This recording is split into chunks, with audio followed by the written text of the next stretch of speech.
নমস্কার বন্ধুরা, অমৃত বাণী চ্যানেলে আপনাদের সকলকে স্বাগত। বন্ধুরা, আজকের ভিডিওতে আমরা জানতে চলেছি যে কোন চার রূপে ভগবান ভক্তের বাড়িতে আসে এবং ভক্তকে দর্শন দিয়ে কৃপা করে এবং ভক্তের দুঃখ দুর্দশা দূর করে এবং সাথে তিনি ভক্তের পরীক্ষাও নেয়। এই কথা শাস্ত্রে উল্লেখিত আছে যে ভগবান বারবার নানা রূপে নানাভাবে ভক্তের পরীক্ষা নেয় এবং ভক্ত যদি সেই পরীক্ষায় উত্তীর্ণ হয় তাহলে সেই ভক্তকে তিনি অপার সুখ শান্তি প্রদান করে এবং ভক্তের জীবন পরিবর্তন হয়ে যায়। তবে যদি ভক্ত এই পরীক্ষায় ব্যর্থ হয় তবে তার জীবনে দুঃখ দুর্দশা লেগেই থাকে এবং কিছুতেই সেই দুঃখ দুর্দশা দূর হয় না। তাই এই চারজন যদি আপনার বাড়িতে আসে তাহলে কখনো ভুলেও তাদেরকে বাড়ি থেকে ফেরাবেন না। হতে পারে যে স্বয়ং ভগবান এই রূপ ধারণ করে আপনার বাড়িতে এসেছেন আপনার পরীক্ষা নিতে, আর এই পরীক্ষায় ব্যর্থ হওয়ার অর্থ হলো আপনার জীবনে দুঃখ কষ্ট দুর্দশা ঘিরে ফেলা। তাই খুব সাবধান যদি এই চারজনকে নিজের বাড়িতে আসতে দেখেন। তাহলে চলুন দেরি না করে জেনে নেওয়া যাক যে কোন চার রূপে ভগবান স্বয়ং ভক্তের বাড়িতে আসে ভক্তকে পরীক্ষা করতে। ভিডিওটি শুরু করার আগে আপনারা যারা এই চ্যানেলে নতুন তারা অবশ্যই চ্যানেলটি সাবস্ক্রাইব করুন এবং বেল বাটনে প্রেস করুন এরকম আরো অনেক নতুন ভিডিও দেখার জন্য। ভিডিওটি দেখে যদি ভালো লাগে তাহলে অবশ্যই একটি লাইক করবেন এবং সবাইকে শেয়ার করবেন যাতে তারাও ভিডিওটি দেখে উপকৃত হয় এবং কমেন্টে জয় শ্রীকৃষ্ণ লিখতে ভুলবেন না। এবার চলুন জেনে নেওয়া যাক। বন্ধুরা, এই চারজন লোককে কখনো বাড়ি থেকে খালি হাতে ফেরাবেন না, কারণ এরা আপনার জন্য সৌভাগ্য ও আশীর্বাদ নিয়ে আসে। এদের মধ্যে দিয়ে স্বয়ং ঈশ্বর আপনাকে আশীর্বাদ করেন।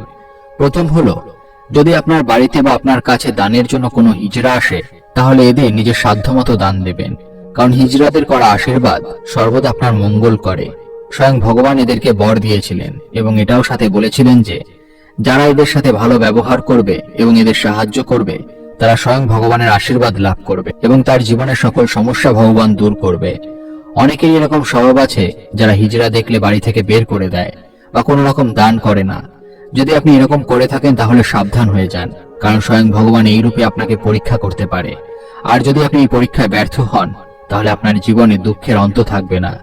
যদি বেশি কিছু না পারেন তাহলে অন্তত নিজের সাধ্যমতো যা পারবেন তাই দেবেন, কিন্তু কখনোই খালি হাতে ফেরাবেন না।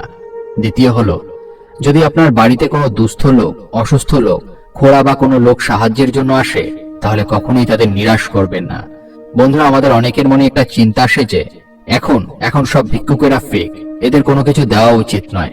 এটা সত্যি যে এরকম অনেক ভণ্ড ভিক্ষুক ঘুরে বেড়ায়, কিন্তু তার মানে এই নয় যে প্রত্যেকটা ভিক্ষুকই ভণ্ড। এরকম বহু মানুষ সত্যিকারের আছে যারা প্রকৃতপক্ষে দুস্থ, অসুস্থ এবং তাদের প্রকৃতপক্ষে সাহায্যের খুবই প্রয়োজন।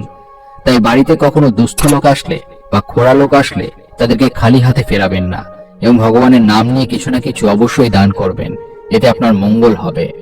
তৃতীয় হলো, যদি কোনো বৃদ্ধ লোক আপনার কাছে কিছু সাহায্য চাইতে আসে তাহলে কখনো খালি হাতে ফেরাবেন না। বন্ধুরা, বৃদ্ধ লোকেদের ভুলেও বাড়ি থেকে খালি হাতে ফেরাবেন না, বা রাস্তায় কখনো কোনো বৃদ্ধ লোককে ভিক্ষা করতে দেখলে তাকে অবশ্যই কিছু দান করুন, কারণ এনারা খুব কষ্টে ভিক্ষা করে দিন কাটাচ্ছে। পারলে একটু বেশি করে ভিক্ষা দিন, যাতে 2-3 দিন আর কিছু না করেই খেতে পারে আর কোনো কষ্ট করতে না হয়। এরকম বহু কাহিনী দেখা গেছে যেখানে ভগবান স্বয়ং ভিক্ষুক রূপ নিয়ে বাড়িতে এসেছেন ভক্তের পরীক্ষা নিতে। আর খালি হাতে ভক্ত যদি ভগবানকে ফিরিয়ে দেয় তাহলে সেই ভক্তের জীবনে অন্ধকার ভরে যায়। তাই বাড়িতে কখনো ভিক্ষুক এলে অন্তত নিজের সাধ্যমতো যা পারবে সেটা দান করুন, এতে আপনার মঙ্গল হবে।